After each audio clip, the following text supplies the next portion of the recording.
All right, I think we are ready to go. So, uh, my name is Adrian Bodriment. I'm a senior research manager at CIRIA, and I would like to thank you all for joining us for today's event as we are launching our latest good practice guidance on asset management for blue-green infrastructure. Before we begin, I would like to cover a few housekeeping points. So I'm going to take control of the slides. Here we go. I mean, we all know this by now, but it's always good to have a little bit of a reminder if I can manage the slides. Here we go. So this webinar is being recorded. This is to allow for the people who registered but could not attend, so they have access to the recording. It will be posted on ciria.org a few hours after the meeting has ended. You are in listen mode only. If you want to ask a question, you can raise your hand and someone from the CIRIA team will help you out. This is for technical difficulties. If you have questions regarding the topic of today, please use the Q&A box. Feel free to also take a look at the other participants' questions and you can like them, so that will help us prioritizing the questions we want to ask the panelists later on when we reach the Q&A session. Feel free to share resources in the chat, and there's going to be a feedback at the very end for CPD, feedback poll, apologies. And then if you want to share your views on socials, feel free to do so. So we are mainly active on LinkedIn. So if you want to post whatever you like when you're hearing the presentations or the Q&A, you have the links and hashtags at the bottom of this slide.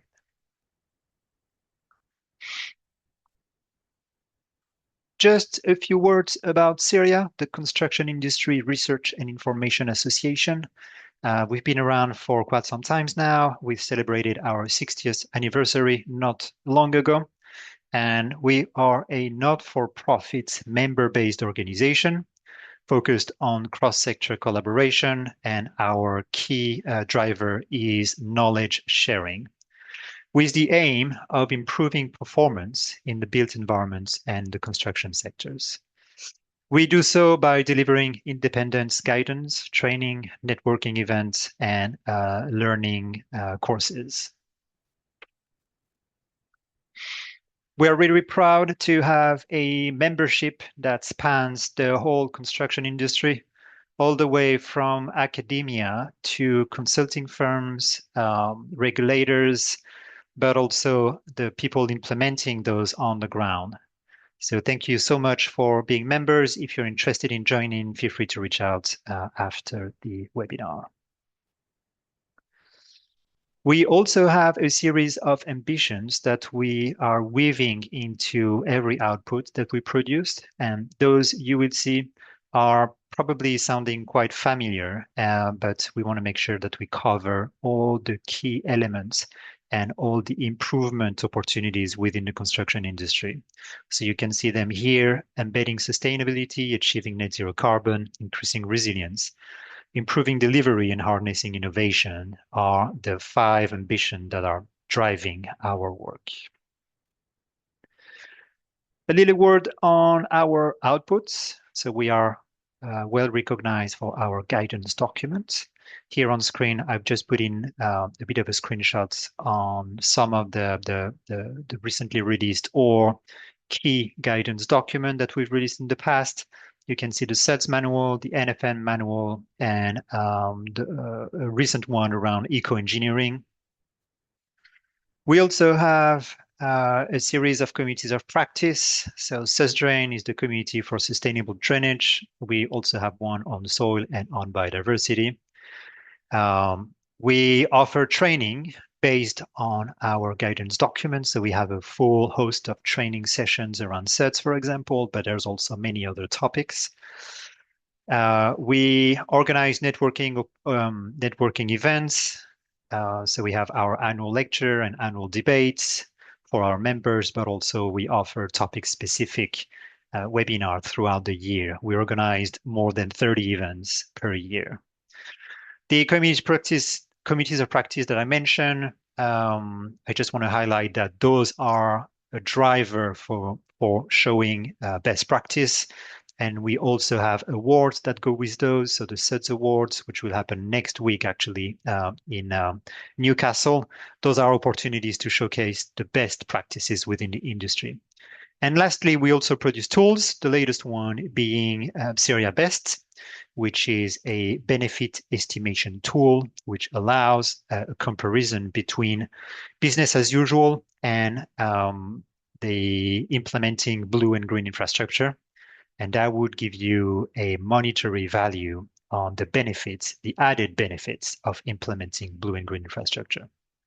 Perfect. So before I pass it on to our chair for the session, I would like to highlight that this work was initiated by our colleague, Dr. Louise Walker, who passed away last year after a battle against motor neuron disease, MND.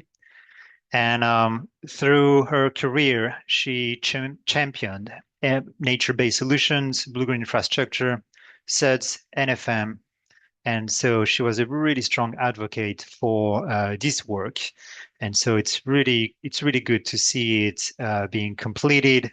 And finally, we can share it with the industry. So with all that said, it is now time to pass it on to our chair for today, who is Fola Ogunyoye, director at TJ Consultancy.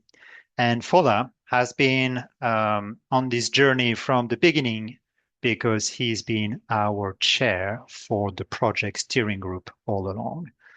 Fola, all yours. Hello. Thank you, Adrian. Yeah, it's great. I'd like to just add my welcome to everybody joining this webinar. So what brings us here today?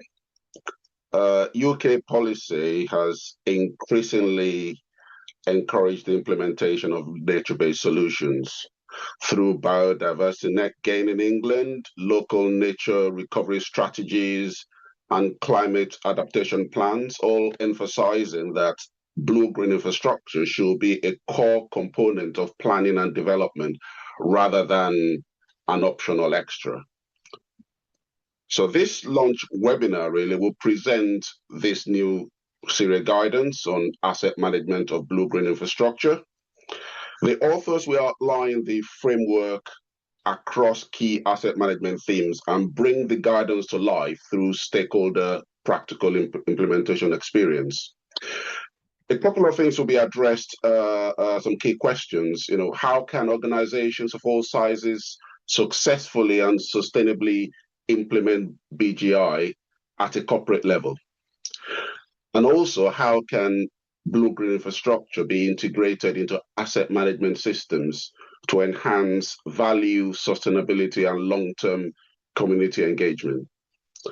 Now, the increased use of blue-green infrastructure can make water management more resilient and can deliver adaptive, multifunctional solutions that respond to environmental, operational, and societal challenges. As these living assets become more widespread, as they are doing, effective management is critical, and that will really be critical to realizing the fuel benefits that they can give.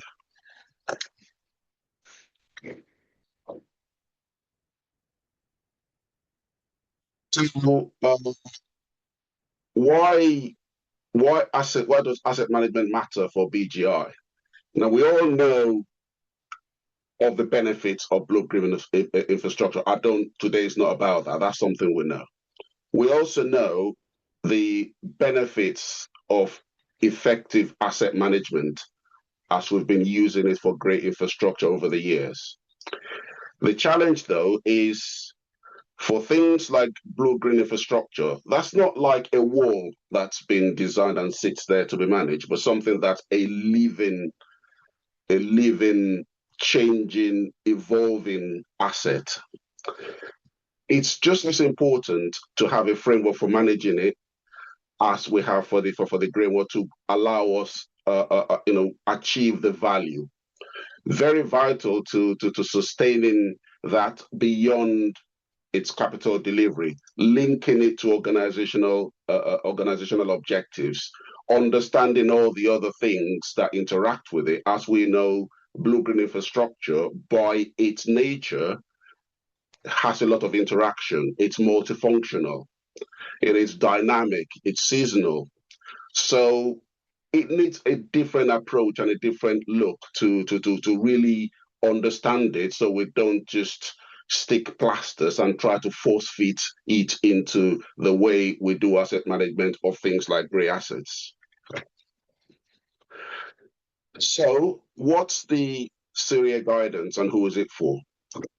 Really, a framework had to be developed to really work out how we can properly manage blue-green infrastructure as assets. And this is underpinned by some guiding principles, which are aligned with the Institute of Asset Management's 10 capability areas that are well used and respected, and something we know works. It contains rationale to the principles, and those principles are brought to life by a number of case snippets and case studies all the way through to help with actual delivery and implementation on the ground. It's got some good practice to data collection frameworks that we'll know will be important going forward. And who is it for? Hopefully, all the people who are on this webinar today, people who own, manage, and engage with blue-green infrastructure, from local authorities, developers, NGOs, regulators, and a lot of other authorities and people are here today. So hopefully this is something that you will all find very helpful. Now, the development of this guide has been supported by funders and a wide industry project steering group. And the key all the way through the journey, the key role had been to advise CIRIA and the Stantec team on the projects, the outputs, to make sure they're relevant, they're accurate, they're independent, they're authoritative, they're cohesive, and they're suitable for the target audience. And I hope that by the time you have a look at the guidance, you will accept that it's been able to do that, and also to champion the outputs of the project. And as part of that championing role, I'm here today, presenting this, and two of the other people who will be speaking today. Part of that role is speaking today is actually championing the outputs of this project. So we wouldn't be here today without the project sponsors, the funders, and the steering group, and that just shows the wide range of steering group that we've actually had that's helped in the development of this guide.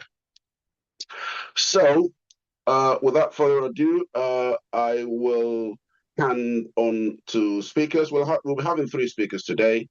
Chris Digman, the Executive Technical Director of Stantec, who led this project from the actual development point of view. And two of our funders and steering group members who represent actual practitioners, people who will be using this guide. They'll be giving their own perspectives of it. So once I finish, we will have Chris giving a deeper dive into the guidance, and we'll get some thoughts from the practitioners' feedback on it. We'll have a good lengthy time of interactive discussions and Q&A, and as been mentioned by Adrian, as the discussions are going on, there will be no break between the three. So once some things come to your mind, you've got a Q&A, use the Q&A function, and we will do that together at the end. And we will basically pull the whole thing together with closing remarks, and it's my job to make sure that you all leave here by 12 o'clock. Really, I'd like to introduce Chris now to give his presentation, to give us a bit more of a deeper dive into this guidance. Chris. So thank you very much for that. So I'm going to kind of actually go into some detail and share about the guidance, but firstly, just want to kind of actually thank the the other co-authors of the guidance as well. Brenda McAndrew joined us today as well too, who will be answering some questions. Ali Hemmett and Ken Gedman from Stantec, as well as Dave Johnson from the Rivers Trust, who've all kind of actually contributed significantly to really kind of actually shape the guidance document, working with the project steering group. I think before I kind of get into anything, I suppose I just wanted to actually start with thinking around actually Fowler's kind of gone through the why, and I think a real kind of actually key thing here is that we want the guidance to be able to use so we can actually achieve a long-term value from blue-green infrastructure.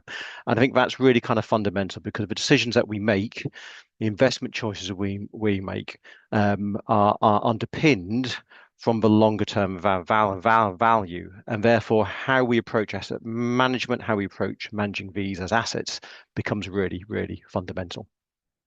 So I'm hoping the slides will move on for me. So brilliant. So firstly, before we kind of actually get into anything, we just want to actually start with the definition for blue-green infrastructure. And this is important because actually there are some different views actually around that. And when we started, we actually kind of actually reviewed 23 different definitions. At the time, there's probably more and more now. But so we could be really clear when we were looking at blue-green infrastructure in the context of asset management, we could frame what we were kind of referring to. And so we kind of developed both the short definition, which is on the screen here, as well as a longer one, just to help provide some kind of steer and guidance across the project that we could always just kind of actually return back to.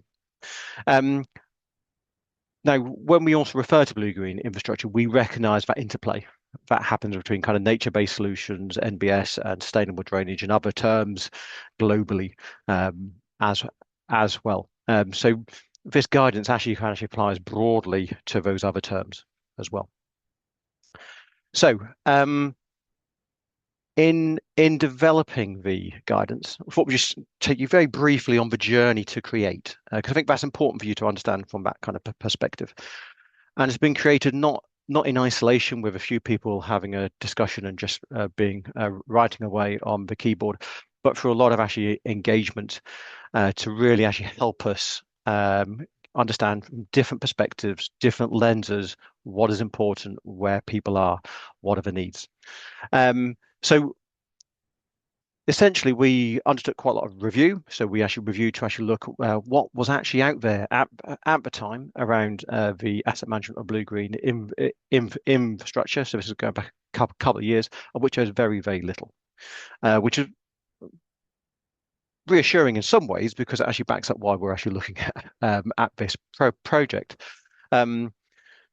But along with that, we also reviewed the asset management frameworks and gave thought to what we should be actually using rather than creating a new framework to actually, from an asset management perspective, knowing that organizations already follow actually good practice for their kind of assets. So we have that really strong foundation. We then went through a period of kind of actually significant engagement. That was engagement around having questionnaires. We've then followed on deeper dive interviews with folks who had answered the questionnaire, so we could actually kind of understand more clearly what they might actually meant by things and actually have a conversation around that. We then had a couple of workshops as well, both online and face-to-face, which helped us explore themes that came out from the surveys and questionnaires, and then actually help us look at the principles, the 10 principles that we've actually developed and which we were able to evolve and build further based on the wider perspectives. And finally, we then actually were all along actually just kind of thinking around actually what does it mean in terms of actually the guidance and the format and what could we do to enable its kind of the communication of the structure of the guidance, etc. like that. So the next thing I'm going to do is just drop onto the 10 principles. So Fowler's already mentioned the 10 capability areas. And from having reviewed the different frameworks out there around asset management, we look to kind of actually align with the 10 capability areas within the Institute of Asset Management's Pathways to Excellence guidance document as really good practice in terms of actually where we should be aiming and actually targeting for. So we've got 10 principles here, which forms the foundation of the guidance, and each of the 10 principles is actually split into 3 sub-principles to then actually support that and provide a bit more clarity and detail. And so these cover the broad range from whether it's around kind of organizationally, how we need to actually kind of create the value, how senior leaders can actually embrace and actually drive that shift in culture within an organization, such as Principle 2, or about actually how we embed in strategy and plans, blue-green infrastructure. So our long-term strategies are incorporating that, and then we actually have the organizational goals and how we need to adapt to future needs, for example, within our document. So the 10 principles cover a really kind of actually broad range of areas, but targeting how blue-green infrastructure now fits into that. And really sets out both principles and some challenges for us to think about what do we need to do differently, maybe compared with how we've looked at grey infrastructure in particular to date. So there's 3 principles which I'm going to just now dive into a little bit more as kind of highlighted on the screen, and when I go into those 3 and look at the sub-principles to then kind of actually help explain that, that's the structure in terms of what the guidance actually contains. So the first principle that I wanted to talk about was how we build specific BGI capability. I think this is really important, bear in mind what Fola kind of highlighted at the start in terms of the growth of the number of blue-green infrastructure assets that we expect to see.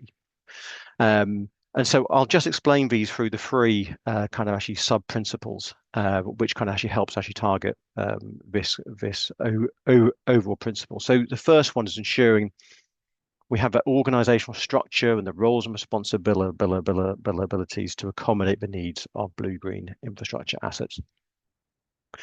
And so here we're really kind of actually flagging that we want senior leadership should ensure that the existing organizational structure, roles and responsibilities are reviewed, and if necessary, adapted to accommodate the specific requirements of BGI assets. Because it's important that we kind of recognize that broader range of skills that are actually needed, so we can actually manage these organizationally and physically actually manage these, which nicely links into principle number 2, because if we look at the organizational structure, it's important that we identify and address any capability gaps that we have. So here we're looking to kind of go, well, what are the skills and the capabilities that we need for asset management of blue-green infrastructure that are maybe distinct and different to those that we've traditionally had to manage the assets and infrastructure. And that includes not only maybe within an organization, but also the skills to manage external teams as well, recognizing that we may want to actually bring together organizations. So this is highlighted then actually in sub-principle 3.3, where we need to also then look at how we manage relationships with key stakeholders and also the beneficiaries in relation to blue-green infrastructure. And I think that's important because we want organizations to be able to identify those external stakeholders who should be involved in successful adoption of BGI. It's not always the funder. But we also then need to know who's going to be actually maintaining that, and that could be with kind of a working in collaboration with partners or facilitators to actually make that actually happen. And to make those relationships work, it's also what are the working arrangements that we need to actually have in place? What are the contractual elements that we actually need to have in place as well, to ensure that we can realise the benefits of blue-green infrastructure. And we're going to hear later from Johnny Phillips from United Utilities, but I think it's a very good example for their rainwater management team and program that they've actually got in terms of how they've looked to grow the capability and bring in new skills to enable that program to be delivered and think around the long-term value that we're looking to actually create. So that's the first one. And I do think it's a real kind of actually fundamental one, because we have some of the capability and skills across the UK, but maybe there's a real challenge to us all in terms of actually how much does that, or how much will it actually need to actually increase going forward. The next principle I just want to touch on is how we build a clear understanding of blue-green infrastructure assets. And I think that's really important, because our information systems have to be able to kind of actually support shared access, particularly if we've got different people playing their role, their part within blue-green infrastructure. And so that's around the shared access, the interoperability across stakeholders to enable kind of co-management and also transparency. And I think that's actually really important when one organization might rely on the performance of the asset and it's someone else who's actually then actually looking after that. So understanding the asset boundaries and the functions and how that plays into multifunctional aspects of blue-green infrastructure becomes really key. So first, again, just focus on this sub-principle 6.1. So to integrate BGI data with existing information management strategy and systems. So here we're really looking at in terms of ensuring that the data relating to blue-green assets is both accessible to and could be integrated into an organization's wider asset management data system. So that might need some change. And change particularly because actually things might evolve through the life cycle, which actually links to the next principle as well. But also to think about actually how the asset management data and the systems might need to actually connect with other stakeholders, which we know in the past has actually been quite challenging at times. But I suppose asset registers that can also ensure that assets are not changed in the future inadvertently. And we've seen that with examples in terms of how we've made sure certain assets are actually protected, for example, using the Flood and Water Management Act to ensure that they're not actually kind of changed in that. Principle 6.2 is around the identifying the critical life cycle data for blue-green infrastructure to help enable really effective decision making and adaptation. So here we're really looking at organizations to identify the data required to monitor that kind of functional performance and deliver the value through the blue-green infrastructure's life cycle. That might include actually how we map the locations, the boundaries, what are the performance objectives. So they're actually really clear, because that's quite critical when we come to look at the operation and maintenance of these assets. And what our approach to thinking about the holistic performance monitoring, because that's required to support the adaptive management, which we'll need more and more with blue-green infrastructure if we're going to drive that multifunctional long-term value. So this then finally kind of feeds into 6.3, which is around incorporating the needs of the BGI asset information into information standards. So here we're kind of thinking about the asset management information standards. We need to make sure that the information that is collected and classified and maintained to agreed quality standards and timescales, particularly when we kind of think around these assets evolve and change both through the season and year on year. So we'll likely require some of our existing standards to require updating and incorporate far more the characteristics of blue-green infrastructure. And this helps to support kind of consistent reporting and kind of facilitates kind of collaboration, particularly if we have commonality across organizations. And so an example of where there's been a lot of work in this space recently is with the Rivers Trust. We're in discussions with the mainstreaming nature-based solutions team, which was an Ofwat Innovation project. And to actually help shape the data collection framework, which is an appendix within the blue-green infrastructure, sorry, within our guidance here. And this kind of data collection framework kind of covers elements around the characteristics of a data collection. It talks around looking at the sharing and integration of blue-green infrastructure data, particularly recognizing some might be open data, some could be restricted, some might be internal data, some might be integrating multiple data sources to turn that into information. And also around the emerging data models and standards. And that's also been work that the Rivers Trust have been working on with the Environment Agency and Natural England. So this, I think, is going to be a continually emerging space, but it's a really important one for us to be on top of. The final principle I just want to touch on today was adopting that whole life approach to BGI. And so this principle around that, so fully considering the likely future operating and maintenance needs of BGI when designing and creating or acquiring these assets.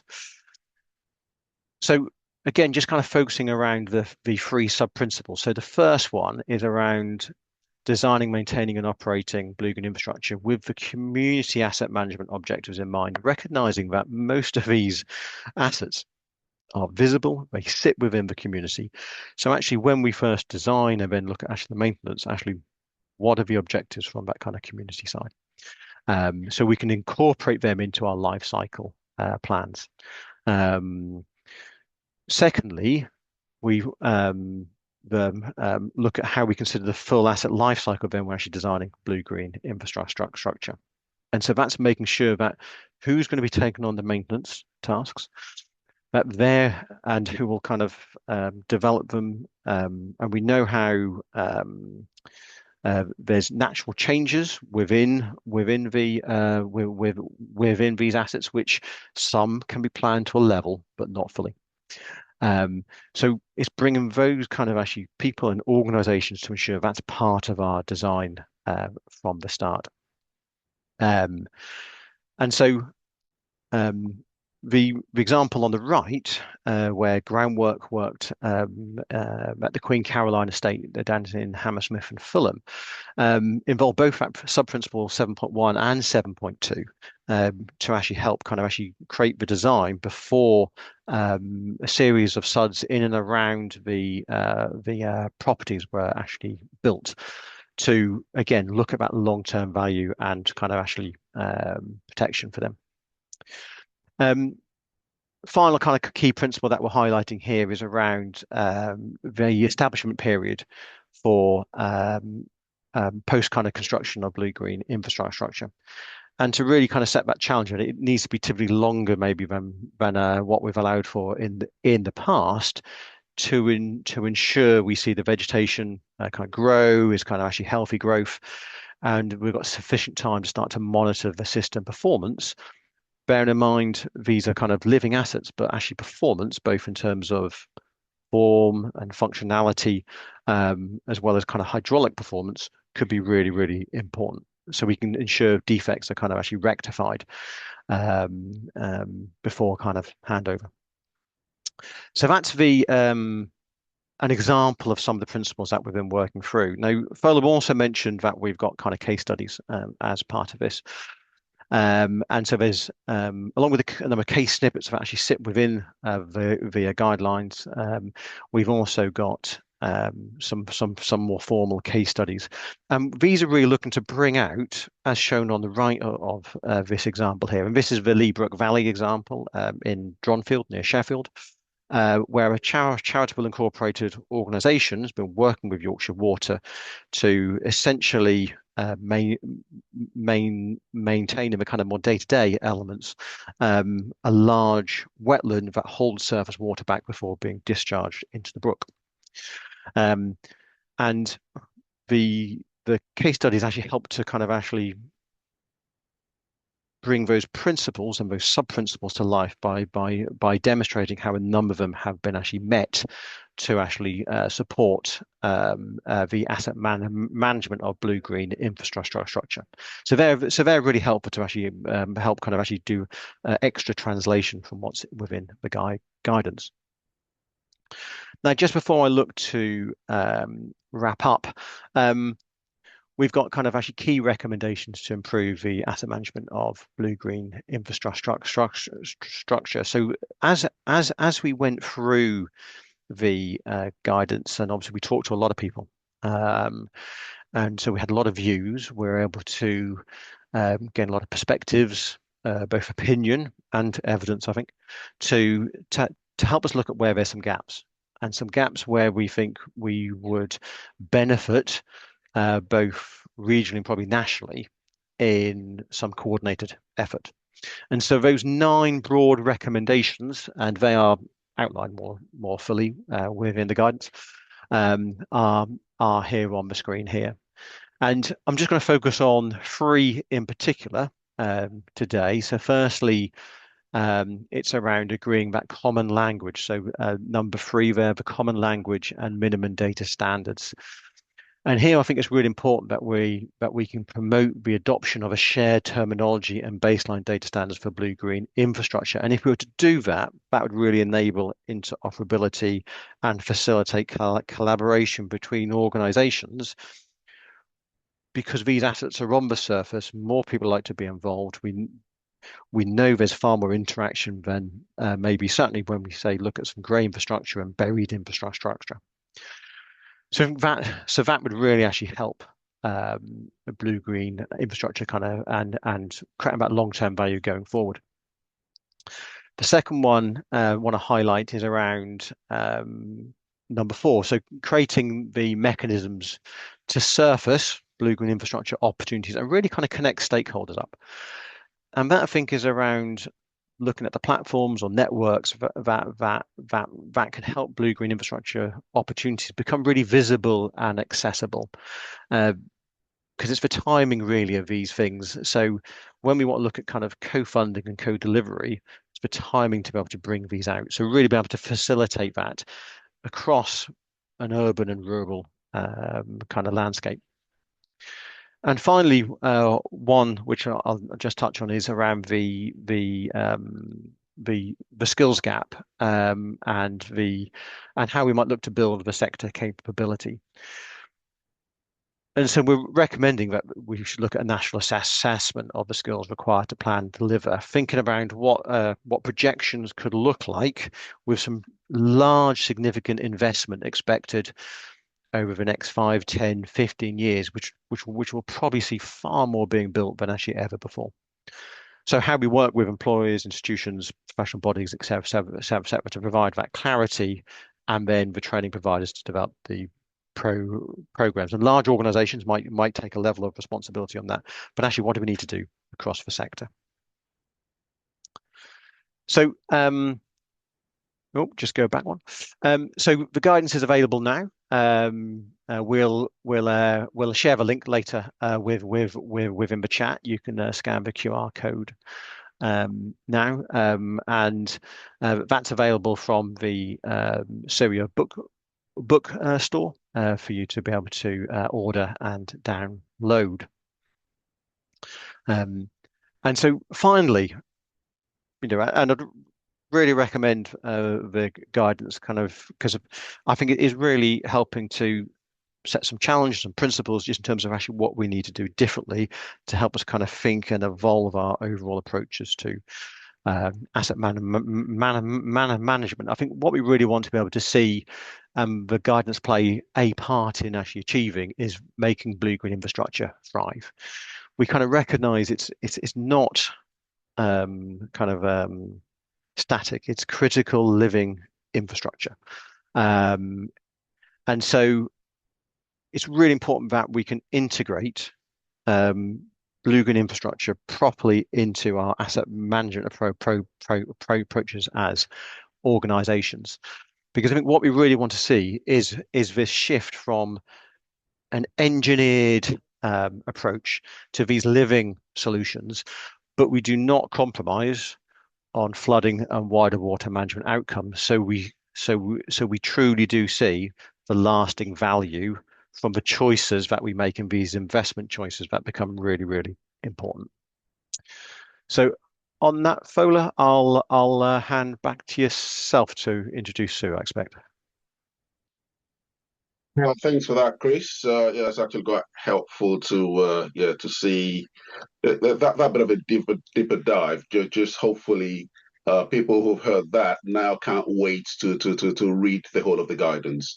But before you do that, I'd like to hear from our next speaker, Sue Reed, Strategy Manager for the Environment Agency, who will be sharing some practitioner feedback. Now, I guess the Environment Agency, the asset managers of huge assets. They're also regulators. So it'll be interesting to see what Sue's got to say from that perspective. Sue.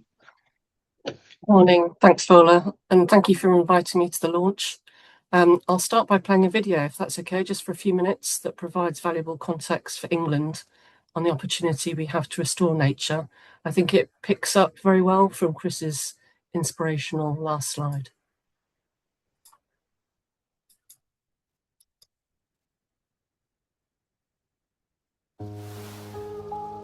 Nature is the foundation of our well-being, our economy and our communities. Yet despite decades of effort, England's natural environment has continued to decline. Now 48 local nature recovery strategies offer a way forward, creating a network of bigger, better and more connected habitats. The Environment Agency will play our part, focusing our support on actions for the water environment from source to sea. From the very top of the catchment all the way down to the coast, these strategies will drive action to restore our waters and create the conditions for wildlife to thrive. Peatlands are wetland habitats rich in wildlife, but many are damaged from being drained by people. Action is planned to restore them, blocking drains and gullies to create the wet conditions needed for peat to form and reintroducing lost plants to help stop the peat washing away. Healthy peatlands support rare species, provide clean drinking water, capture and store carbon to help fight climate change and reduce the risk of flooding, drought and wildfire. For centuries, we've modified our rivers, estuaries and coastlines to suit human needs. As a result, they no longer function as they should. Habitats have been lost, species have struggled to adapt, but our water environment is dynamic, and with a bit of help, it can recover. Actions to remove redundant structures, restore meanders, or reconnect rivers and estuaries with their natural floodplain can improve both the quality and diversity of habitats. Certain habitats need even more help, like chalk streams, an exceptionally rare type of river. In some places, beavers, nature's engineers, will help. Making space in and around rivers will support beavers' extraordinary ability to transform and revitalise our degraded landscape. Action to enhance habitats that surround our water will also be beneficial. Planting the right trees in the right places near water creates a living buffer that slows the flow of water from the land, reduces flood risk and intercepts pollutants and sediment before they reach the water. Trees also provide shade, lowering summer water temperatures and helping river life adapt to the impacts of climate change. Both living and fallen trees create habitat for a range of species. Combined, these actions will support all of our waters and their habitats, from source to sea. Demand for housing and growth continues, and urban areas face pressures including flood risk, water quality challenges, and limited green space, all affecting people's health and well-being. Local nature recovery strategies identify where green and blue spaces, wildlife corridors, and wetlands can make the biggest difference. This builds resilience to climate change by reducing flood risk and the impacts from drought. As we reach the coast, the actions taken throughout the catchment will add up to benefit estuarine and marine habitats downstream, but more can be done. Actions can be taken to restore natural habitats such as salt marsh, seagrass meadows, and native oyster beds. These habitats protect against flooding, provide nursery grounds for fish, and improve water quality. Even essential structures like flood defences and harbours can be enhanced to support wildlife. Now you've seen their potential, let's act. These strategies are in place, the priorities are clear. What happens next depends on everyone playing their part. Join local government, DEFRA Group, landowners and managers, businesses, environmental organisations, communities and individuals to bring these strategies to life. Let's take this opportunity to rebuild nature and support a growing economy that is resilient to the impacts of climate change.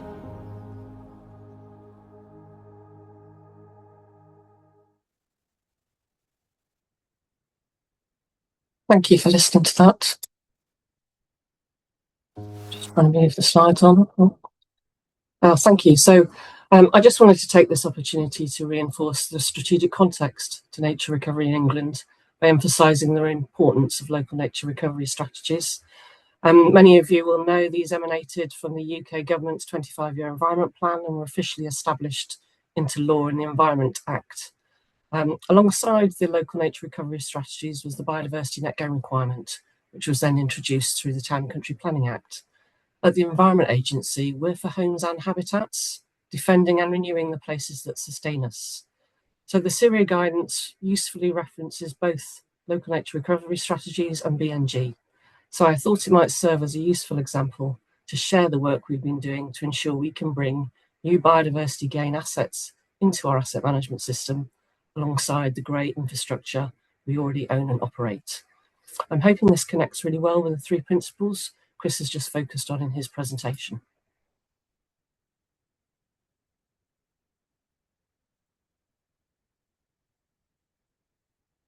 So in essence, the statutory biodiversity net gain requirements expects developers to deliver at least 10% improvement in biodiversity for projects needing planning permission.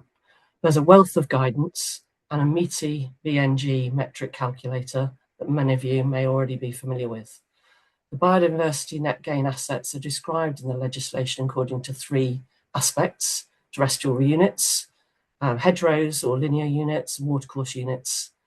So drawing from that, we've set out 43 new types of assets.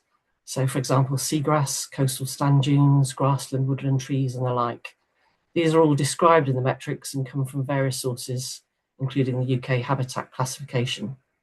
We've embedded these new asset types, their inspection and maintenance, in our asset management system. By that, I mean we draw on the Institute of Asset Management guidance as the professional body for asset management, and many of you will be very familiar with this example of an asset life cycle. Chris reflected on the CIRIA guidance aligning with the Institute of Asset Management anatomy, and I'm diving in here to the asset life cycle to illustrate how we've approached delivering biodiversity net gain requirements alongside the projects that we would deliver as any other developer might do. The BNG metric sets out clear standards for considering biodiversity net gain, which deliberately include the consideration of contributing to local nature recovery strategies. From a whole life asset management perspective, there are a few key things that are particularly different about BNG, and I think Chris touched on some of those. It's a statutory requirement to monitor and maintain the BNG for at least 30 years. So there's the tool to help do that. The Habitat Management and Monitoring Plan is a key tool to support that. And in reality, we're probably identifying separate BNG assets that might sit alongside civil engineering assets, for example, or might be entirely different places. So if you like, that's slightly different to just creating one existing grey infrastructure asset. Secondly, it's the change in performance of that asset over time, where we'd expect many civil engineering or grey assets to tend to deteriorate over time. The BNG tends to be designed to change and mature to reach its target condition, which should obviously be set out in the Habitat Management and Monitoring Plan. And lastly, so far as any decommissioning is concerned, we've only just started to think about that, but that's something that we will have to be doing. We've got 30 years to maintain and monitor those assets, so a little bit more time to consider it. But one of the aspects in the CIRIA guidance is reflecting on the importance of the longer term, including decommissioning. And a further important point to make is the need to consider how the blue-green infrastructure adapts in relation to other temporal and spatial changes. And that's something we'll need to do as we think about what happens after that 30-year period of monitoring and maintenance.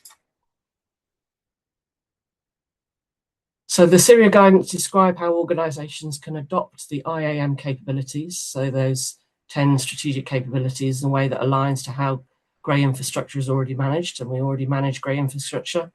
And in the Environment Agency, our approach looks at what roles and responsibilities we need to support both developing the Biodiversity Net Gain standard, as well as implementing the asset management requirements. For example, you may be aware that the legislation specifically requires ecologists to undertake certain activities, and that's a new requirement. So in looking at our roles and our competencies, we need to be very clear and stipulate that certain roles will require certain specific ecologist competencies, or ecological competencies. We also look at what processes and supporting guidance we need to enable the standards to be implemented through the asset life cycle. And then importantly, as Chris mentioned, we need to consider what data and information we need, along with any technology we need to support recording asset information, for example, scheduling work orders, inspections, etc. So for example, the habitat monitoring and maintenance plan that I mentioned in the previous slide is a critical piece of information. So it's important to ensure that that is included specifically in our information delivery plan that we specify in our project design stage. That needs to travel through the asset life cycle to ensure the biodiversity value is delivered in the long term. That's where the new 43 asset types are recorded on our asset register. So I'll just show you an example of our asset register, showing one of the new asset types for BNG. I think the CIRIA guidance usefully recognises that in some instances, organisations may develop separate information systems for blue-green infrastructure.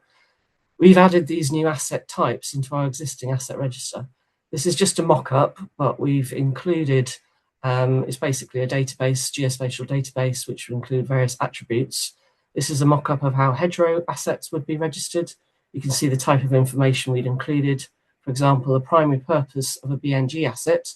It's a statutory requirement, but it's very different to our existing grey assets.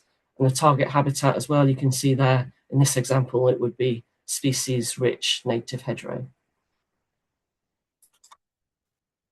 So we publish all our data standards, you may already be aware, on .gov, so please do look at what we call our data requirements library. Draw from that if there's aspects that you think would be valuable. Sharing data models is important, and I know Chris referenced the appetite for ensuring interoperability across sectors. That's important going forward. And I think the CIRIA guidance is particularly helpful in that respect, recognising the breadth of initiatives already considering data models. We're actually expecting to publish our BNG data standards next month.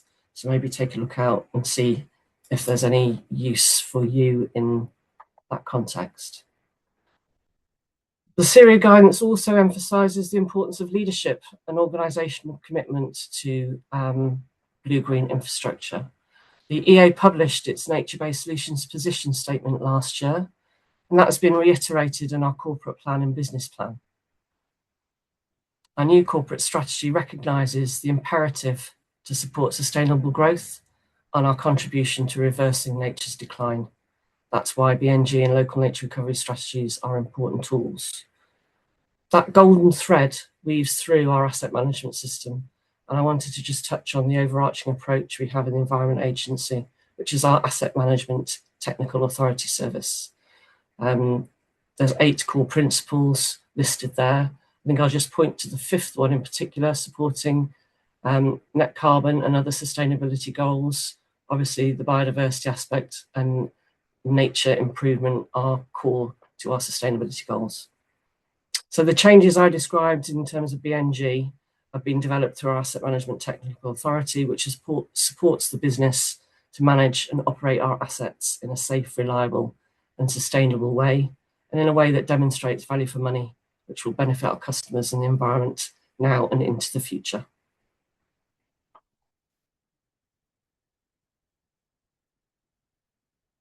I did just want to end on a big picture vision from the Infrastructure Projects Authority. It's a transforming infrastructure roadmap. We've reflected on the breadth and depth of investment across the country over the next 5 or so years.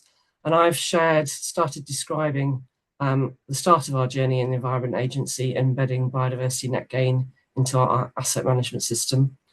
The BNG has well-prescribed standards, and sharing data models and standards across infrastructure organisations can help us collaborate our investment in infrastructure, ensuring that most value for money and value for society is achieved collaboratively.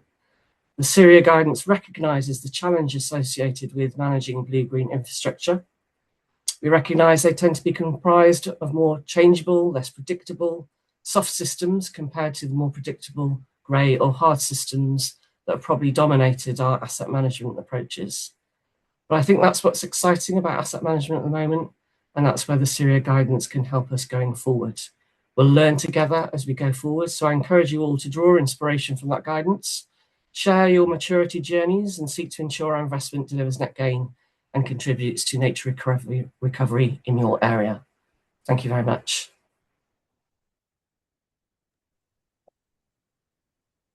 Thank you very much, Sue. It's really comforting to see how the Environment Agency is already taking, all the learning and the asset management principles, and how you're already embedding that into what you do, into what your people do, your processes, and all that. I mean, fantastic. I mean, this is really good practice, and something that we'll hope to do a lot more in the future. Okay, I'll now like to introduce Johnny Phillips. Johnny is Business Development Manager with United Utilities. Again, Johnny will be giving us another practitioner's view of this. Over to you, Johnny.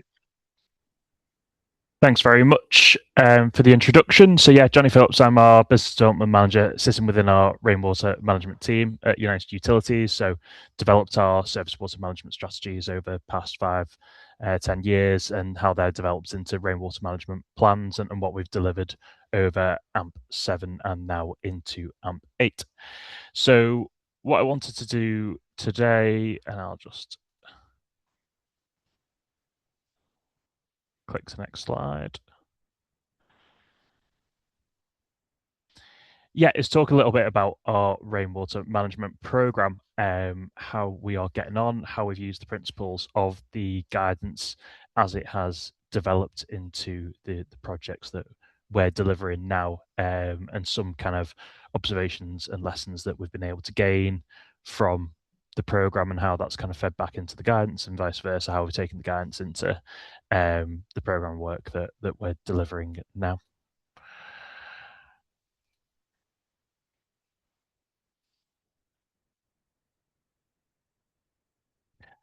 So Ofwat now require all water companies through a new license condition to attain and hold the new ISO 5001/2024 certification. So I guess taking a step back with regards to asset management is that it's a really fundamental way of how the water companies work as organisations. It's a really critical component, and it isn't just about asset management, maintaining pipes and assets. It's something that's absolutely extends through to rainwater management, blue and green infrastructure.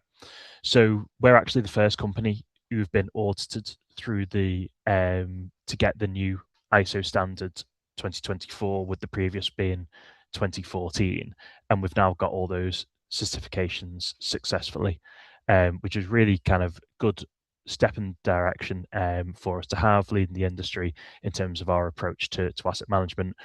And the audit is quite a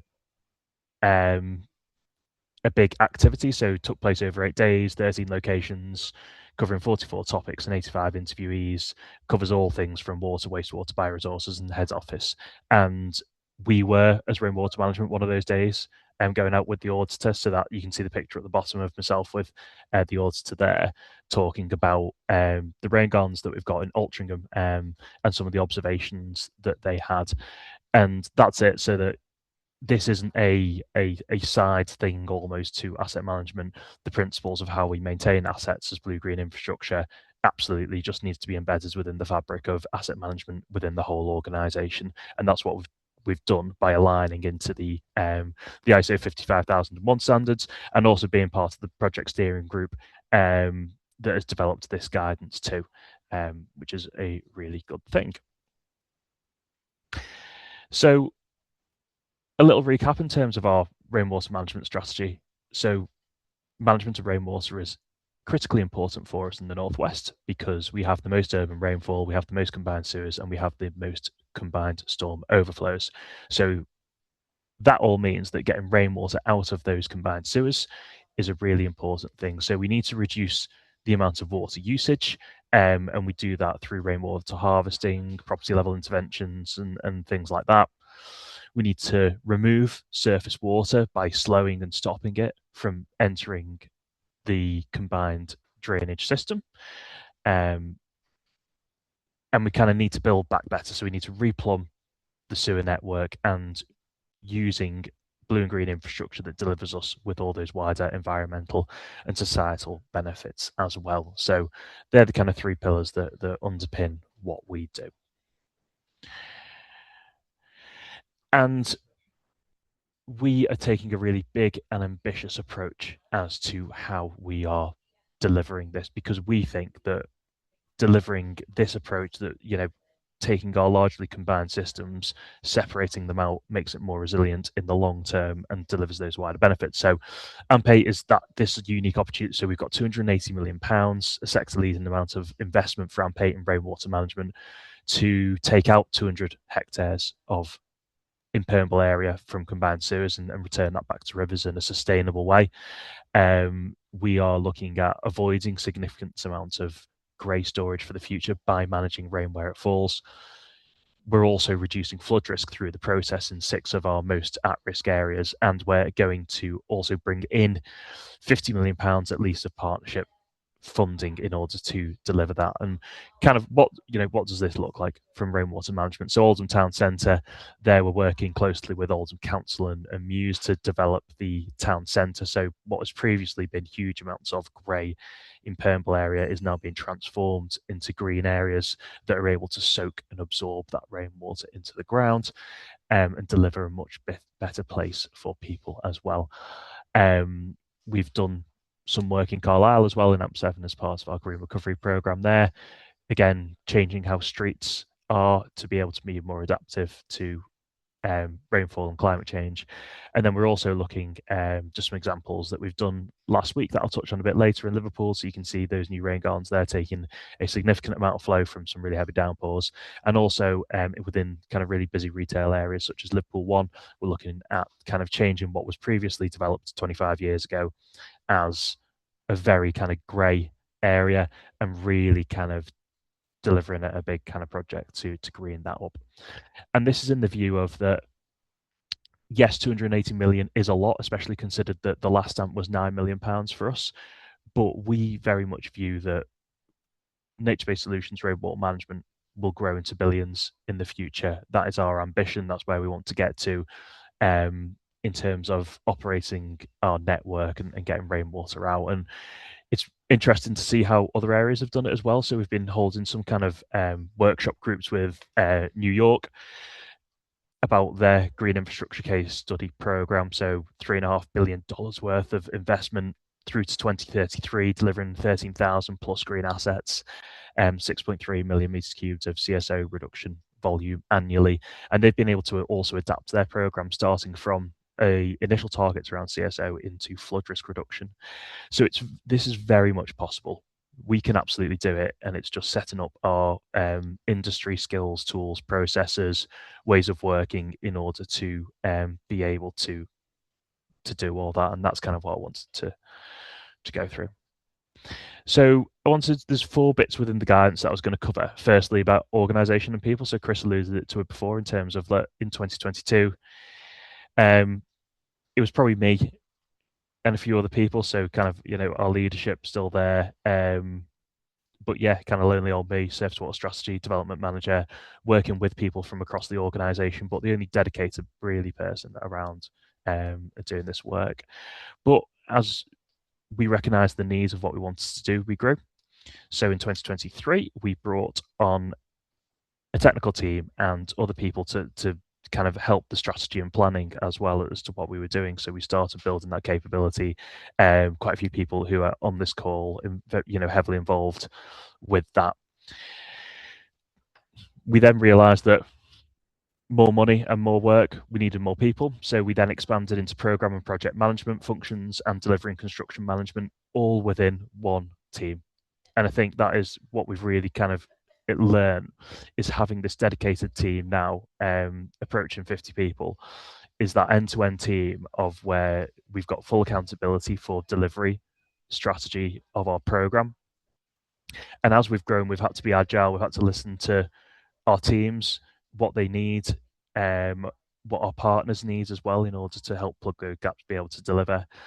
And also kind of an observation is that we have got a very multifunctional team. So there's people with all different types of backgrounds that we've got. We've got civil engineers, we've got landscape architects, we've got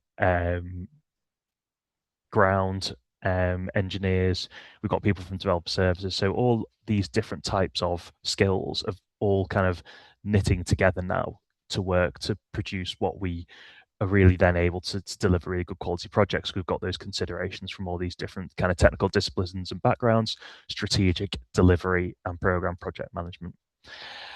Another thing that we were able to kind of see at an early stage is that we couldn't do it all on our own in-house.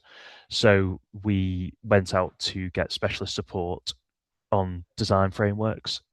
So we brought in, we tended for 3 companies to be able to join us in helping scale up our operation for design.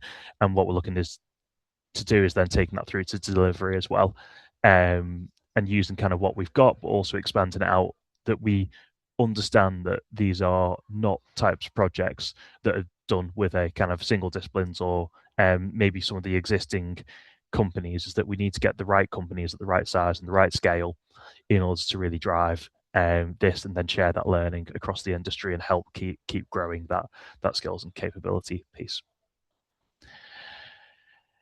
And in terms of asset management and risk management, I also wanted to talk about the Preston Master Plan that we're doing. It's kind of a new approach to the water industry that we are trying to taking the learnings from how things are done through things like the REBA work stages, and how things are done with landscape architecture and things like that. So what we're really able to do is actually set out a vision with our partners as to what we want to achieve by when, and importantly use it as a bridge into delivery as well. So it actually starts to look at the commercials as to how the work is delivered within a place, and then how that's managed and maintained going forward into the future. The locations are selected using multi-criteria analysis, using hydraulic flooding, using surface water flooding, sewer flooding. It also looks at constraints at an early outset, that we understand that we can't just build it everywhere, and things like that are built in to be able to take off those opportunities, and that we can fail fast where we know that there's going to be constraints.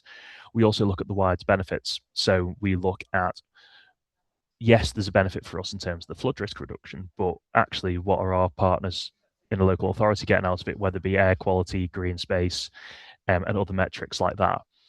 And we look at their opportunities as well, so where we can align that work in terms of doing, whether it's regeneration, highways, parks, active travel, flooding projects, is that we look at their opportunities from a broad range of people across the council in order to embed that together to get a whole kind of final list of opportunities within that master plan, that you can kind of see where the areas of flooding are. You can see the opportunities that sit within there, that we all sign up to it as a collective group of stakeholders, and you can then kind of go into the detail of it and see what's going on.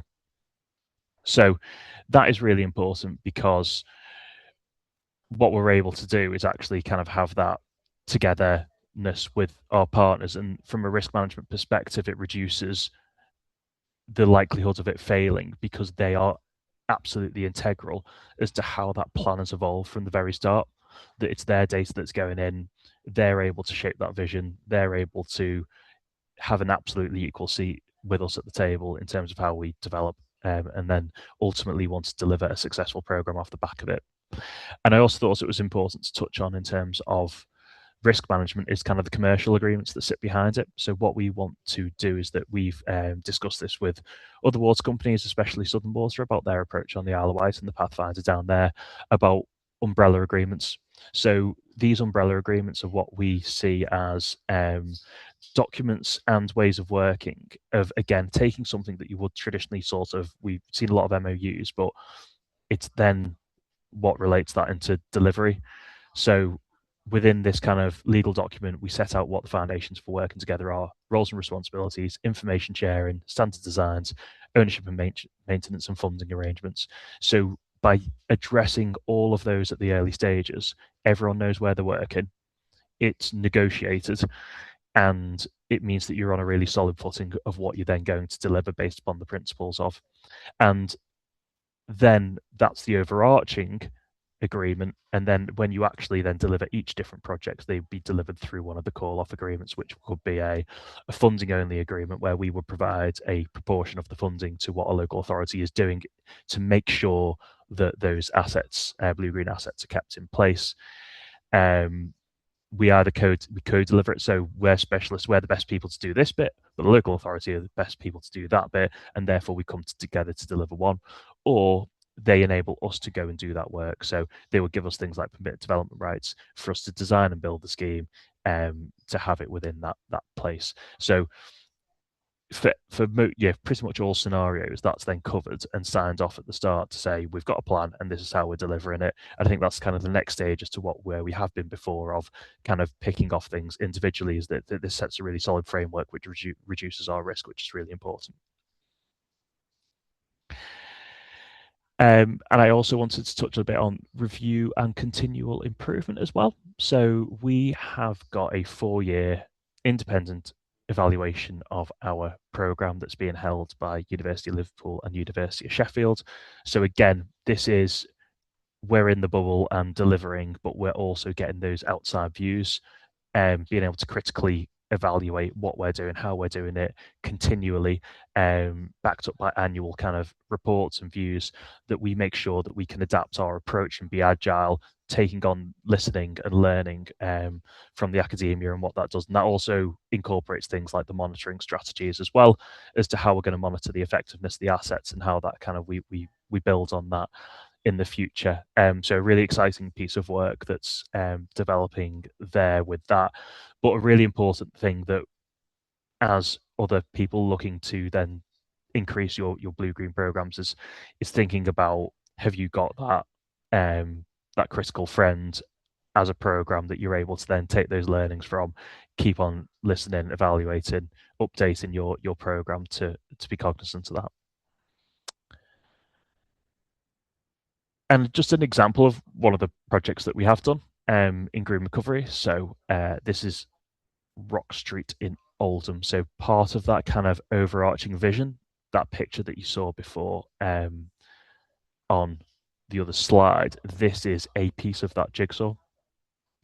So we actually we provided kind of 44% of that funding towards the project on this phase, and otherwise, Oldham has no watercourses running through the centre, and it's very difficult basically to think about replumbing it, as there's no surface water service to put it into. It's all combined.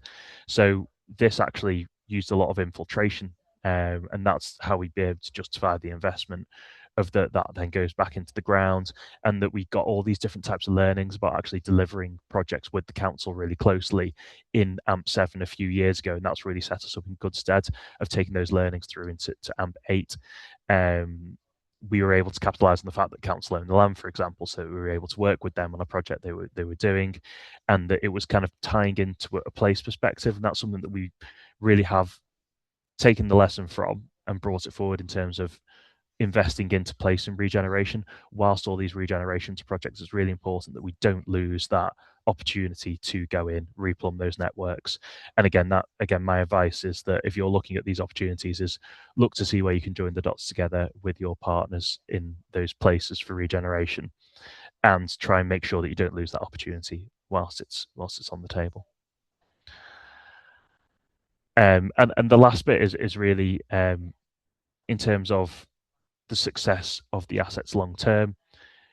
We need to make sure that we know ourselves that it's a good idea. Our stakeholders know it's a good idea, but that also extends to the people, the communities who live, work, play in these areas, pass through, tourists, as to why these assets are, important and having that pride in place in how they look. So, as part of Fulham Coast last week, we hosted a bit of a site visit called Let It Drain, a Scouse Suds Stroll, and we had delivered a series of projects across Liverpool city centre. So on Blundell Street, we installed a couple of highway rain gardens, and what we've done there is kind of put the murals, so that ties into kind of culture of that place in the Baltic area in Liverpool. There's loads of murals, and what we're able to do is tell a story about the left-hand side. The writing isn't quite finished off there, but it has been done now. Is James Newland's The First Combined Sewers Were Laid in Liverpool, a nod to that. And Florence Nightingale, who's also pictured there, writing to him saying that Liverpool was truly sanitary salvation from that work that was done. But we're at a point now of where that work and all the watercourses that has been hidden now in Liverpool is that we want to transform the grey to green. So we've got a mural as well there where people can take the picture under the brolly. It's got the grey and then it's got green as to what it looks like. And then you kind of go a bit further up the street and you go to the last mural, which is kind of how Liverpool can transform into a sponge city. Loads of kind of references to the Beatles.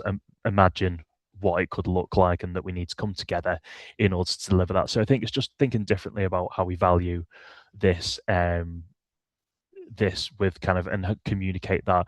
We'd also done projects with the school as well, and the benefits that they get are really good. Instead of having flooded playground, they've got these amazing spaces for nature within the heart of the city centre. And we'd also done a rainwater harvesting project with the community centre as well, which is again really good way to kind of knit all of this together. And that is, from an asset management perspective, having multiple projects within the one place helps amplify the benefits to that wider community and that wider place, and that will stand in good stead going forwards of how we manage and work with those other stakeholders to make sure that they're maintained and operated going forward really well. So that's just what I was going to close with, was that message around communication, and we've got the asset management of it, but definitely needing to bring it to life and make people understand and value how critical and important these blue-green assets are, because we have to materially change what our towns and cities look like in order to be resilient to a changing climate of hot and dry and wet and windy weather. So yeah, this is one of the ways of which we've kind of approached it as part of our wider strategy of delivering the £300 million by 2030.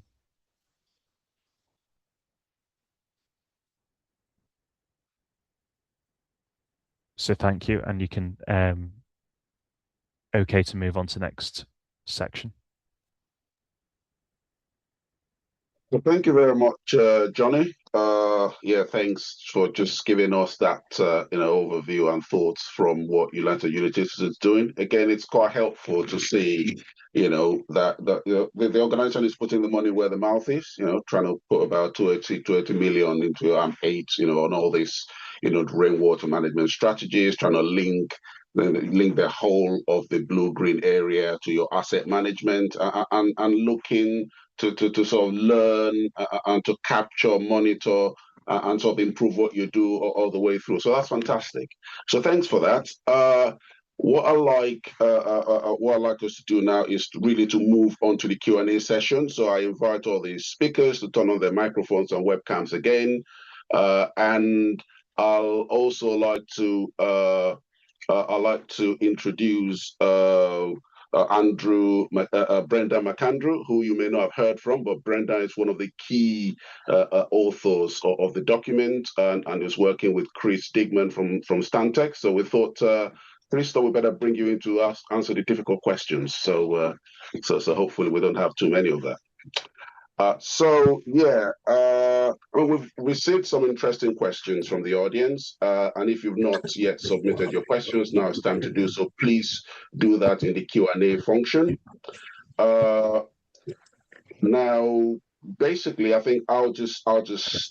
I'll start with a few questions that have come in, and some of the questions that come in to us before as well. I guess the one that's got the highest vote.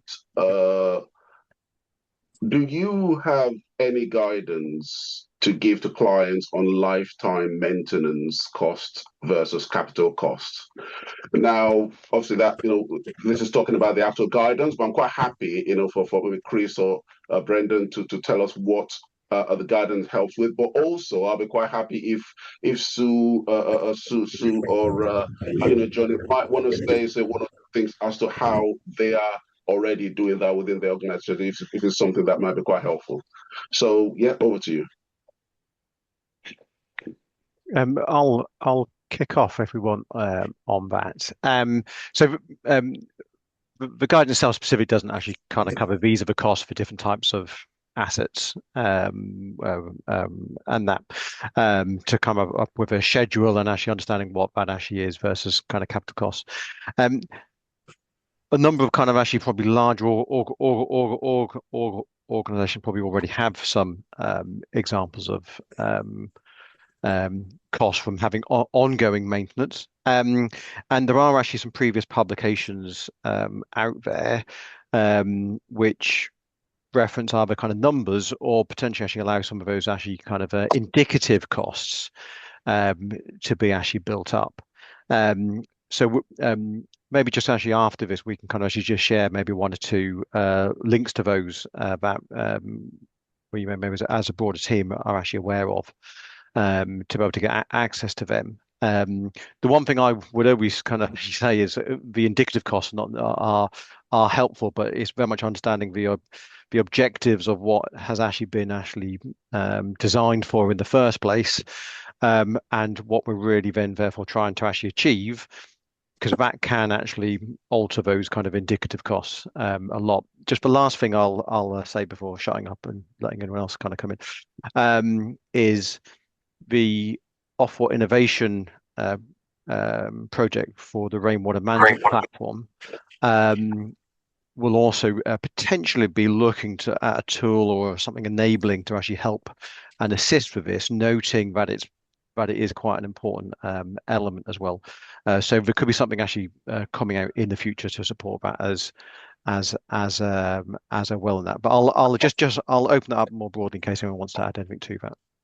I think just to kind of add to what you've just said, Chris. I mean, I think obviously the guidance is intended to be strategic and setting core principles rather than perhaps some of the detail that the question implies. So it's very clear about setting out the need to consider kind of whole life costs, and particularly about recognizing that the BGI is not a kind of maintenance free option, that we need to create these things, then we need a sense of active stewardship to deliver that long-term value. So it's reflecting the fact that all of these aspects of the costs and the benefits of it need to be factored into the decision making. And it does call out some of the kind of tools that are available, as you said, including things like CIRIA Best to help with the process, but it doesn't provide the specific kind of cost information that the questioner was looking for. Thank you. Anyone else from the panel wants to throw in what they've done? Yeah, I can add, Fola. We have had some work done probably a little while ago, and obviously it's something that we're looking at continuously. So I'm happy to share what we've got. It'll probably be quite specific and probably more to do with habitats. But I think if we pool our understanding and evidence, then that's a good place to start. Thank you. Thank you very much. I'll move on to the next question then. That's got most votes. Are there specific recommendations for situations where part of a drainage system is adopted and maintained by a water company, and the question, okay, yeah, such as surface water pipes and things like that. But sods and green components are adopted and maintained by a local authority. So are there actual recommendations where you've got two different people, organizations, adopting and managing different parts? I'll leave that open to whoever wants to respond to that. Yeah, I can take that on, Fowler. I guess, yeah, the specific recommendations, I think, yeah, simply for me is that it would just be to have it clear when you basically, so when we go and agree these kind of, whether for us it's master plans and these kind of contracts and ways of working with the local authority, is that a consideration that if there is that situation, then it's called out and that it's within that plan, operations and maintenance plan, that would be shared between local authority and water company, would be my only piece of advice, just to have it set out as to exactly who's doing what and where.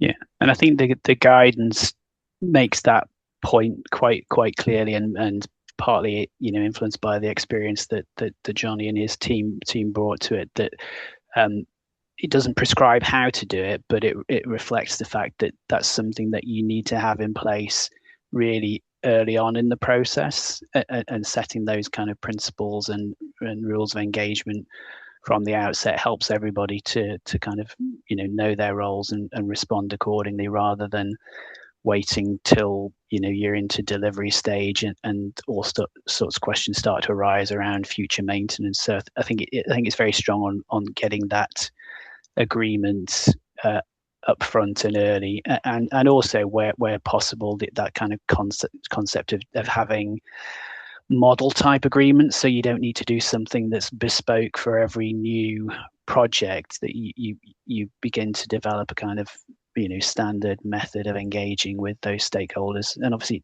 you know, each one will have slightly different requirements, but the more you can move towards a kind of regular, routine, understood process, that the easier it will be to progress some of these schemes. Yeah, and certainly we've seen this in different places across, certainly kind of the UK. So there are some kind of case snippets kind of referencing this within the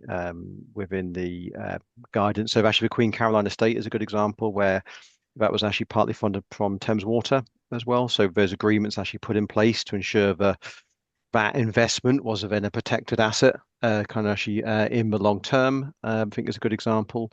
In the planning space, seen with Living with Water in Hull and East Riding, where they've looked to actually work through some of those thorny issues around ownership, adoption, and maintenance. As the same up with the Northumbrian Integrated Drainage Partnership between the Environment Agency, local authority, and water company. So there are some good examples there as well, for that can be drawn on to give confidence.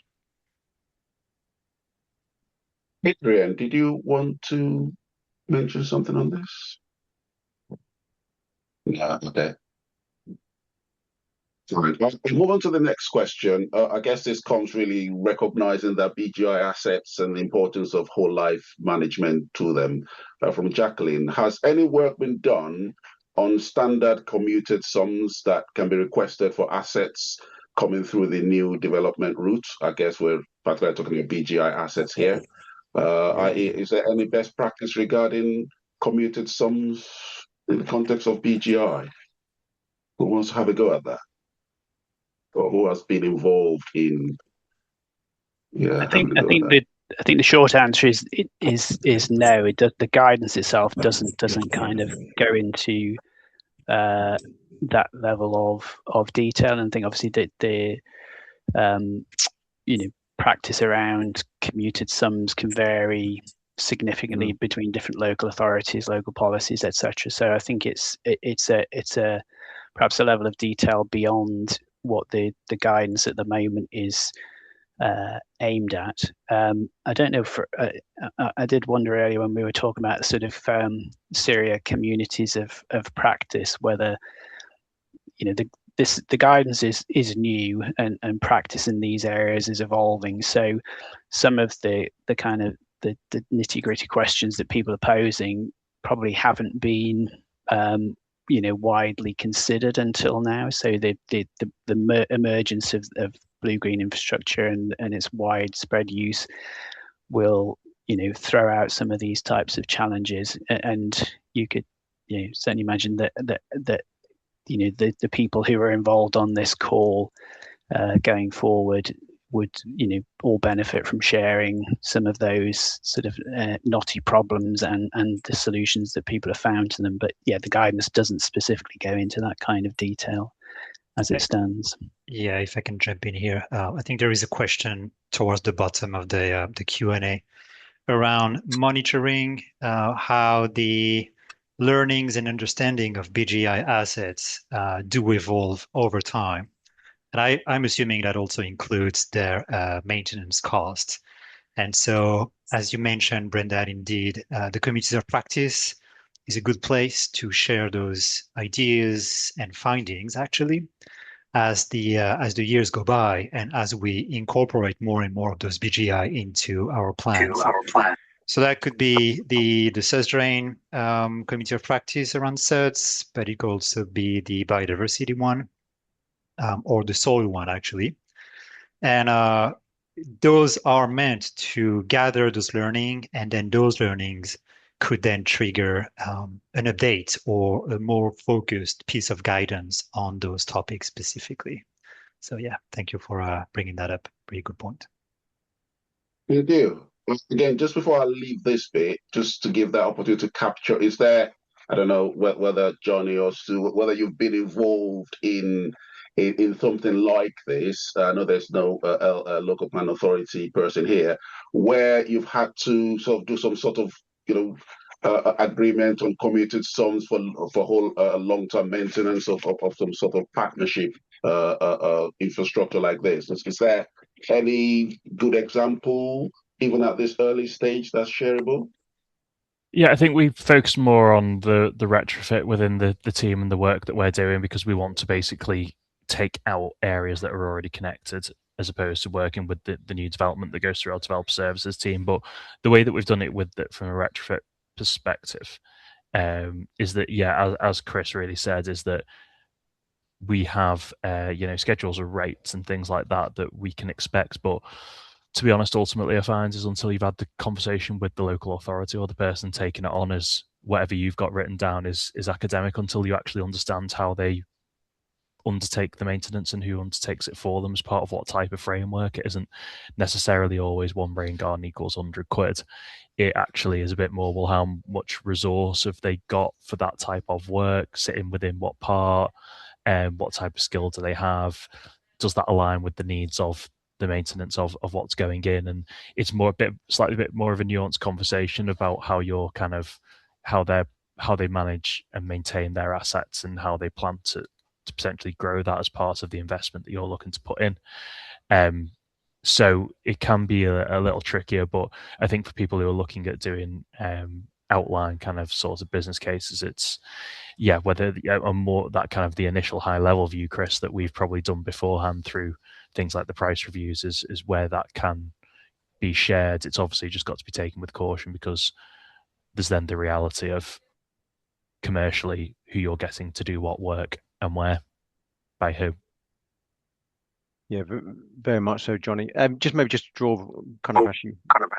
just connect a few things up. I mean, obviously, there's a lot of experience historically with commuter sums from kind of from a highways perspective, and I expect the Welsh kind of actually SAB and actually what they've been kind of going through would actually provide us with a lot more experience for us to actually draw, and maybe in a kind of collective way, rather than what's been maybe a little bit more kind of seen to date. So I think that's I don't have specific answers, but I think as part of the rainwater management project platform that we're involved with, and strong connections with a number of the bodies, that's also an element that Adrian and I can actually pick up on and follow up on as well, because we can see that would be kind of actually helpful as an enabler for adoption of these types of assets. There's a few very useful links that have been posted in the chat as well. So I don't know if, Simon, Michael, if you want to add some URLs to these to share with the group, that would be very useful. And there's also some work that is ongoing at DEFRA at the moment to look at commuted sums for SUDs. So for now, it's a work in progress, but should be published hopefully in the coming months. So that could also be a very useful resource. Fantastic. Thank you very much. I go to another question. How does the guidance guard against the failure to renaturalize as true mitigation and gain, where enhancement qualifies as mitigation or gain? I guess in terms of the actual guidance, how does it help with that?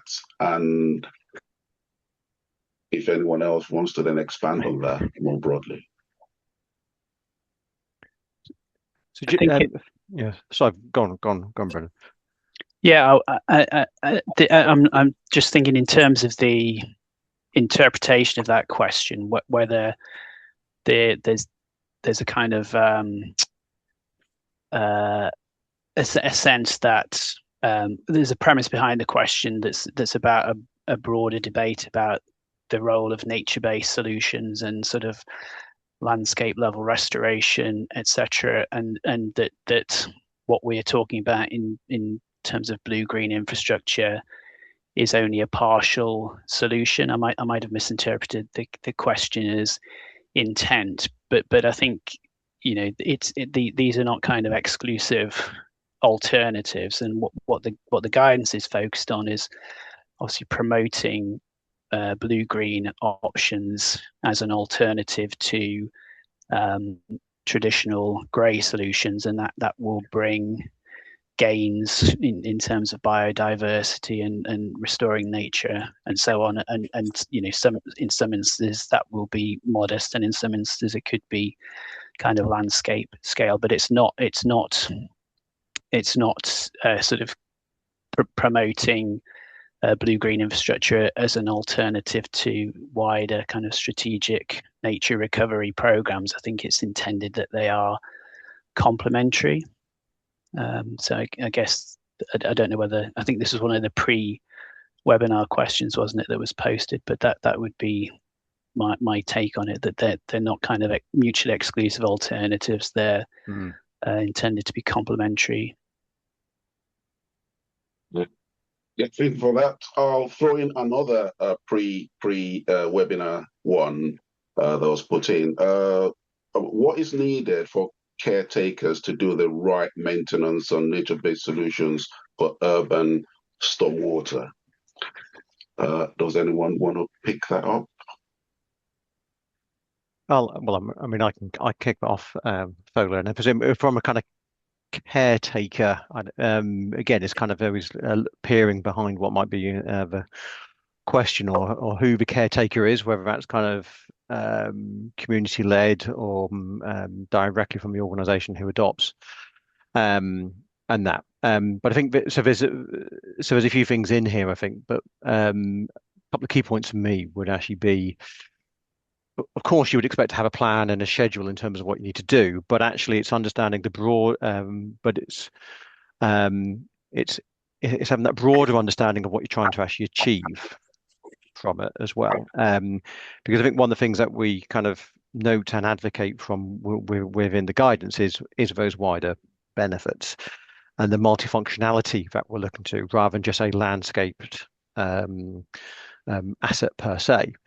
So I think when you build your plan and the schedule, noting the evolution across seasons and time, recognizing that they need to be different, and that actually needs to be revisited over time as well, based on how the planting has evolved, the context, and whether that's actually stayed as what you can actually think it was, and those elements. So I think recognizing it's not a plan that you write at the start and then never revisit. So I think that's the kind of first thing. I think the second thing is is also ensuring that those who are the caretakers do actually understand the broader objectives that sits behind it. Because I think whenever you're looking after something, if you actually truly understand what it's there to perform, the importance of that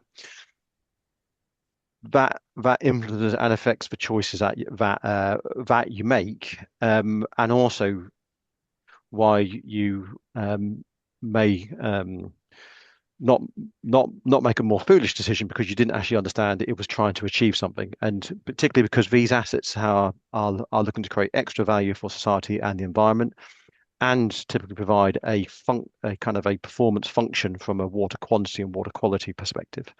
I think that's actually really important. I think just the final thing is then just to make sure, and this links back to one of our recommendations around actually we've got the capability and the learning and the educational support in there to really actually help people maintain in a good way.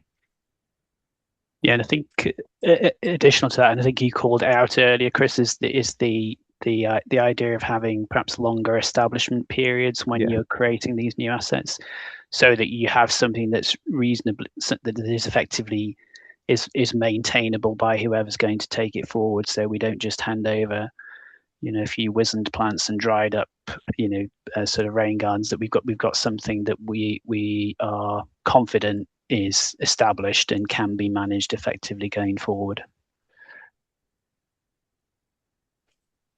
Thank you very much for that. I'll probably go actually because we've not had anything on skills, and that's something that I know also comes up a little bit. So we've got a question here. How do we address skill shortages in maintenance teams, e.g., moving towards a more gardening-based approach rather than sort of cotton stream? Now, I mean, it's interesting to see, so, Johnny, how you guys had gone from one person to nearly 50 people in a team in 4 years. And I know that just interesting, people's thoughts, or whether there's something in the guidance in terms of how you actually build that skill level, recognizing that you need different types of skills to actually manage a BGR as an asset. So any thoughts on that? Yeah, I think in terms of to deliver the program as opposed to the maintenance, I think we've just I think as you've naturally, it's the same as the structure of the kind of the report that you've got here is that we've started with the kind of strategy, and then we've built in technical, we've then built in program project management, then we've built in construction and delivery as we've naturally kind of gone through those stages of developing the program, really. It is important that you bring in those other bits from the outset because it informs your approach going forwards as well. Everyone's got different and specialist skills. So, even understanding the considerations that we need from a construction perspective are really important at the outset when developing strategy as well. So I think that would be my recommendation, is to consider those different kind of functions: strategic, technical, program project management, and construction delivery, and kind of really try as hard as you can to have it within one team. Having those dependencies into different teams when you can, that you kind of message and the kind of culture behind what we want to do in terms of greening up the Northwest can get lost if it's within different teams as opposed to it all being under one, where we can really drive that message with absolute clarity and focus. So yeah, that's what I think that's probably what I'd recommend. Thoughts on that before I move on? Well, I think one of the things to reflect on is that these assets might be maintained by very different groups. So it's not necessarily just a corporate function in an organization that's going to carry out the maintenance. It might be a community group, an environmental NGO who's picking that up. So I think understanding, we kind of alluded to it before, but understanding at the outset how these different partners are going to come together, having clarity about the roles, and then particularly if it's kind of a community or an NGO based maintenance and development of the solution once it's handed over, is just thinking about how do you independently monitor and verify that it's still, because it's there as a community asset, but it's also there to provide a water management function, and we need to be clear over time that it's continuing to do that. So putting the right monitoring framework in place around it from the kind of end beneficiaries of it will be important as well. Thanks for that. I'll go to another question. This one from Professor Richard Ashley. Potentially, there's a need to put in quite a bit of effort in analysis if whole life performance is assessed. How can this be justified? Again, what does the guidance say about this? And perhaps some of Sue or Johnny, who've actually gone through the process of trying to justify doing that. What have you done that you can share? So perhaps start from what the guide what the guide actually says. Well, I can take that one. I mean, I think it's important to sort of reflect that the guidance is recognizing that blue-green infrastructure requires that sort of whole life program consideration, but I think it also calls out that needs to be sort of risk-based and proportionate, not kind of unnecessarily complicated, particularly because the evidence base for some of these decisions is growing. So we're learning as we go.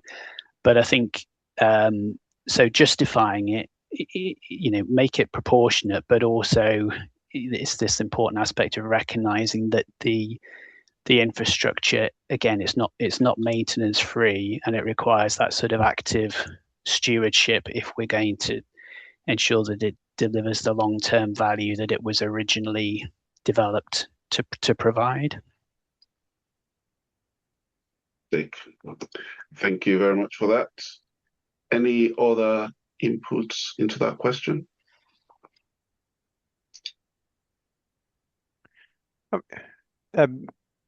Well, I suppose I'd just add then kind of actually more broadly. I mean, well, firstly, keeping what Brendan's flagged is that kind of being proportionate to it, but recognizing there is quite a lot of actually uncertainty attached to these things.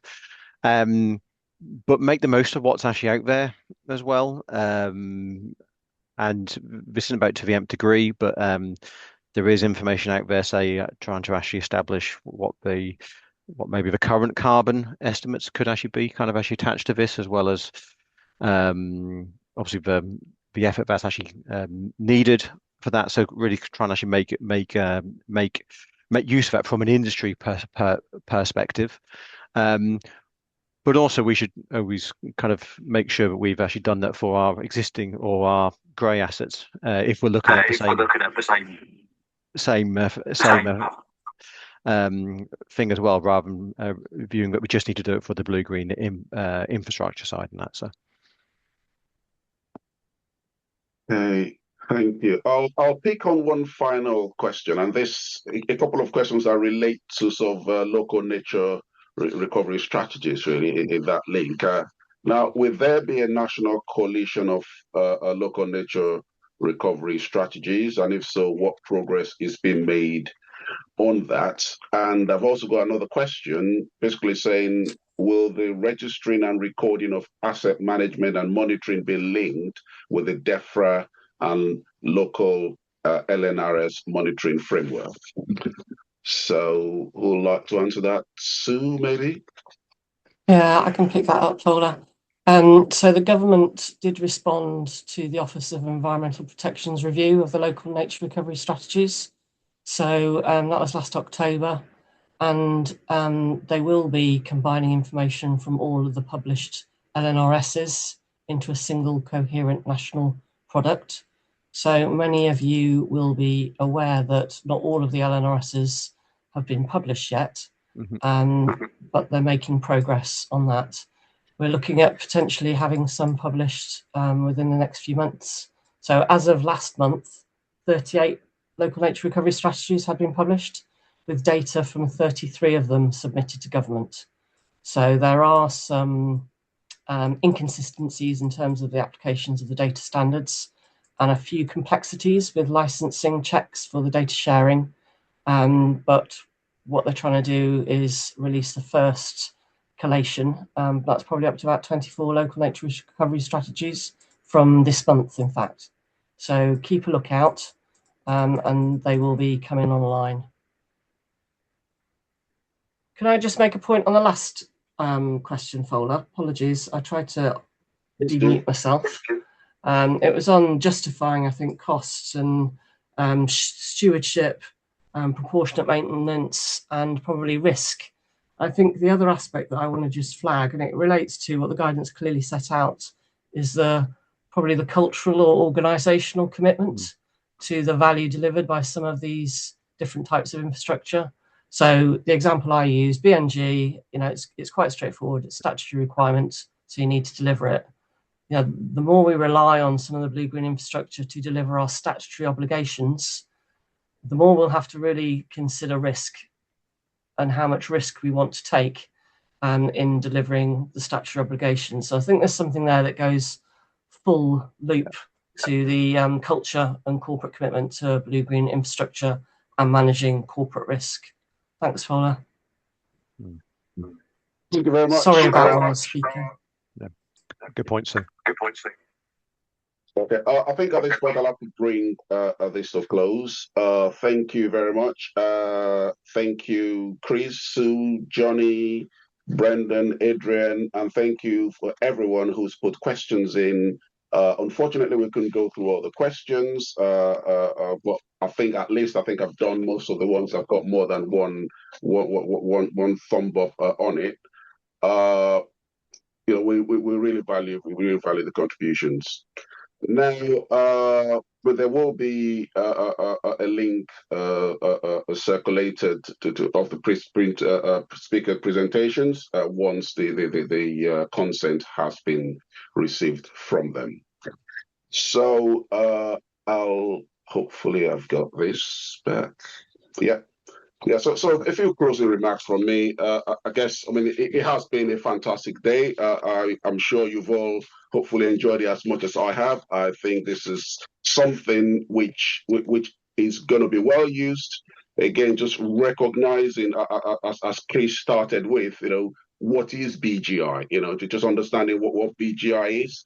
And ensuring, the key thing is ensuring that through the use of asset management principles, we actually deliver the value of BGI over their whole life. And again, using the principles that are in there that's already tied into well-agreed principles for asset management, the whole idea of, embracing, creating, building, embedding, adopting, learning, improving, and just recognizing that these are living, they're actual living assets, so there's the whole area allowing them to establish, and the whole idea that they're not really, it's not about you've got an asset today and it's deteriorating over time. It's actually more about evolution, adaptation, than deterioration. So again, we need to recognize that in the way that we actually manage these assets. And of course, because of that establishment period, very, very important. So it's been really helpful here to again hear about how this links to the two speakers, Johnny and Sue, and how you're already starting to deal with some of these challenges of managing nature-based solutions and things like this within your current assets and bringing it into the overall management. But again, the thing I'm hearing very clearly is this is early days. We will need a lot of more of the detail will develop, and things like community of practices and sharing and more detailed guidance are things that will come soon. And I'm sure there will be more discussions about that going forward. So, I think that's really from me. And I'm now, looks like I've lost the screen.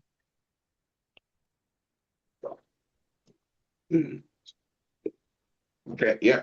So I'll pass on to Adrian to just give a last few things before the end. Thank you so much, Fowler. Thanks a lot for this excellent sharing. I'm glad we went through that many questions. There's still a few that haven't been responded to.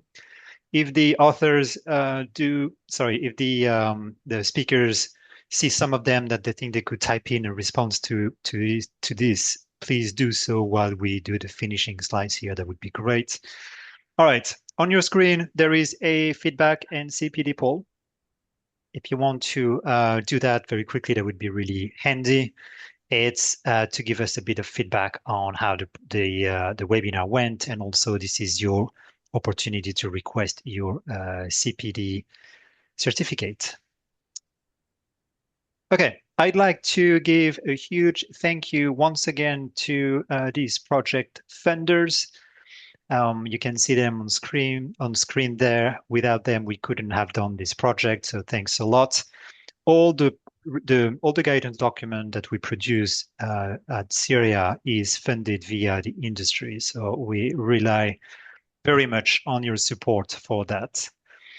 Also, a huge thank you to the project steering group. So this is all the funders and also the organizations that are listed here. TJ is in there as well. Can't see it, but it is. And so thank you so much for that. Next slide, please. This is the link to the guidance document that we've been talking about this morning. So feel free to scan this QR code, and that will get you to the bookstore, CIRIA bookstore, where you can order your copy of the guidance document. Please note that there is a 20% discount offer until 24th of June, and that CIRIA members get a 50% discount on this document, a printed version of it. All right, next one, please. A few interesting events coming up for your calendars. First one is 2nd of July. We have a webinar on microhabitats and how to deliver biodiversity anywhere on any type of sites. Then it will be followed on 9th of July by another webinar, which is more around CERTs for planning officers and how to deliver quality CERTs. And it's going to have a bit of a showcase of recently released resources for planners, including the CERTs pro forma that we've been working on with the Environment Agency. In the 16th of July, there is a webinar, a conference on PFAS. So that's a hot topic. If you're interested, I encourage you to log to that one.